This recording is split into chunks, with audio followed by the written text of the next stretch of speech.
현재 가상 자산 시장 안정성 얼마나 취약한지, 그리고 시장에 대한 신뢰가 한순간에 무너질 수 있다라는 거 보여주었고요. 휴먼 에러, 시스템 에러, 심지어는 더 나아가서 운영체계 에러까지 한꺼번에 보여준 사건이라고 생각을 합니다.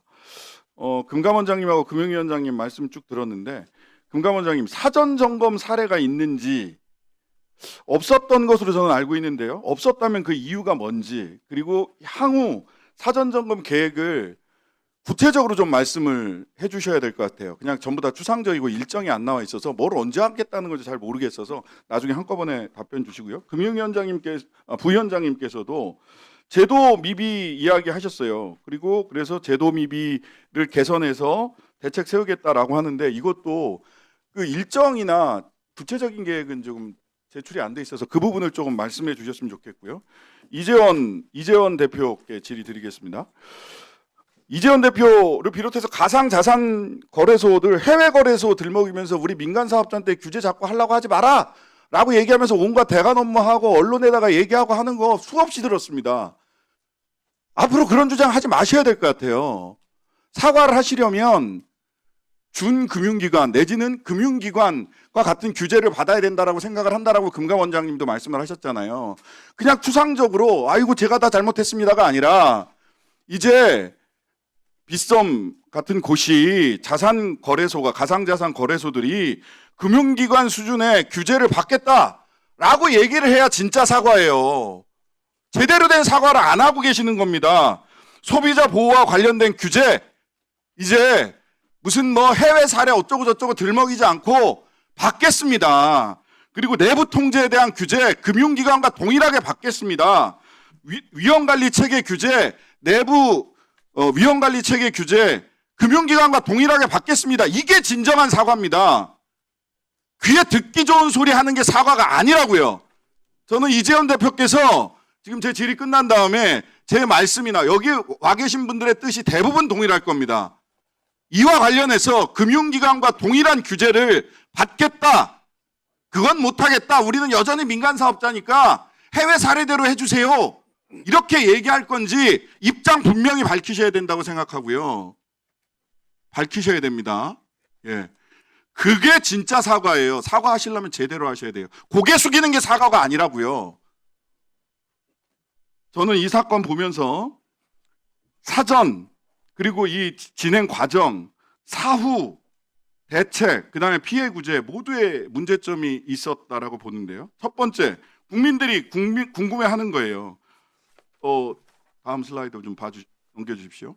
자, 인지를 10부시에 했는데 자동 차단이 안 됐어요. 자동 인지도 안 되고 자동 차단도 안 되고 차단 완료가 40분이 지난 다음에 있어요. 그 다음에 금감원 보고는 20시 23분인가 하여튼간에 더 늦어요. 또 1시간 정도. 공지하는 데까지 5지급부터 5시간 23분이 걸립니다. 실제로 승인과 지급 사이에 아무런 시스템이 없어요. 그죠? 그 다음에 사태가 왜 커졌냐 보면 아까도 보시다시피 중간에 패닉셀이 있었다라고 할 정도로, 그죠?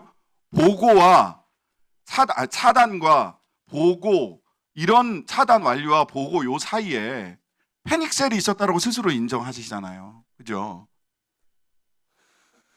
이게 사태를 키운 거죠. 그 다음에 그 회수 및 피해 규모 관련해서 뭐 얘기를 쭉 하셨는데, 그러면 피해자 구제를 어떻게 할 거냐라는 겁니다. 지금 보니까 지급 대상을 뭐 110% 지급하겠다라고 얘기를 했는데, 패닉셀을 한다거나 해서 이 떨어졌을 때 저 시간 보면 9,800만 원에서 8,100만 원까지 폭락했습니다. 근데 7시 반에서 45분까지의 매도자라고만 밝혔어요. 근데 이거 보면 한 7시 쪽으로 넘어가면서부터 매도가 슬금슬금 가다가 뚝 떨어지면서 패닉셀이 벌어진다고요. 왜 7시 30분, 45분 매도자입니까? 5지급 한때부터 이미 시장에는 영향을 끼치고 있었어요. 이 대상과 범위 늘려야 된다고 보는데 여전히 7시 30분부터 45분까지 자기의 책임 범위를 축소하려고 하는 거 아니냐. 피해 어떻게 보상할 건지 조금 더 구체적으로 자, 그럼 비선부터 먼저 답변해 보세요. 의원님 지적하신 부분 잘 인지하고 있습니다. 오지급된 상태에서 저희가 장부상의 숫자가 늘어난 부분을 탐지하고 또 이 부분에 대한 알람, 그다음에 신속한 시스템적인 대응이 부족했던 내부 통제적인 측면에서의 부분 뼈저리게 인식하고 있는 사안입니다. 저희가 말씀드린 이제 피해 규모 산정 및 이제 이용자 피해 구제와 관련해서 현재는 1788개의 비트코인이 매도되는 시점에 발생한 이제 패닉셀과 그다음에 그로 인해 약 30여 명에 발생한 이제 강제 청산 두 군데를 저희가 일단 피해 구제 대상으로 보고 있는데요.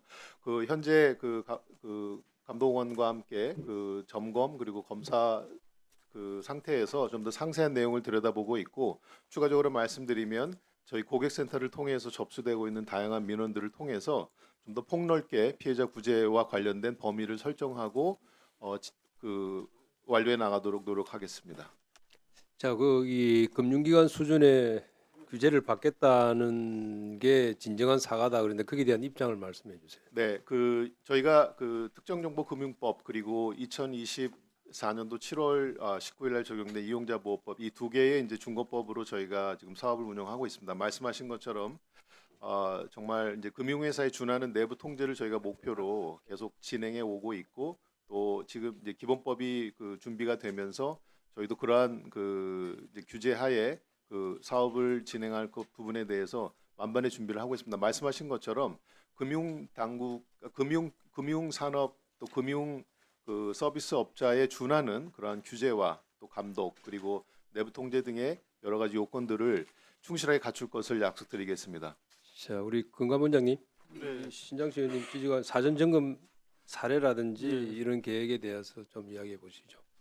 먼저 이제 법이 24년 7월에 시행되기 전에 저희가 2월부터 4월까지 두 달여 동안 코인 거래소 15개 관련된 거를 전부 현장 컨설팅을 했었고요. 그 관련돼서 내부 통제 체계 구축이나 시스템 개발이 이제 미흡하다는 부분들은 그때 이미 지적했고 그거를 권고를 한 적은 있는 게 확인되고 있고요.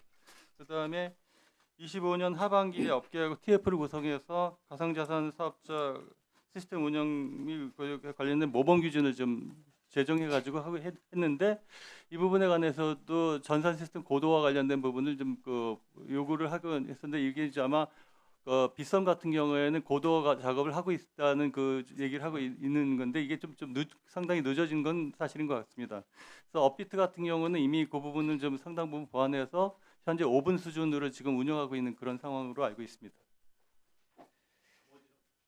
실태 조사는 이제 저희가 지금 금융위하고 금감원, FIU dak사까지 포함해가지고 긴급 대응단 지금 운영을 하고 있는데 곧바로 현장에 투입하는 건 아마 연휴 전에 곧바로 투입해야 될 그런 상황으로 알고 있고요. 빗썸 이 부분에 관한 검사가 일정 부분 조속히 좀 나올 거라고 예상하고 있습니다. 그거 연동해서 곧바로 진행하겠습니다.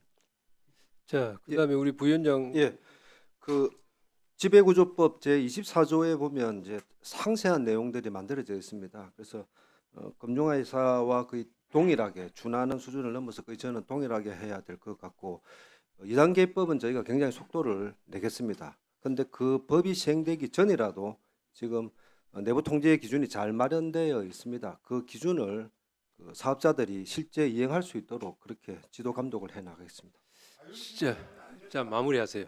오늘 시간이 없기 때문에. 예. 자, 우리 다른 의원님들도 많이 하실 것 같아요. 자, 존경하는 김현정 의원님 질의해 주십시오. 나와주세요. 안 보여서.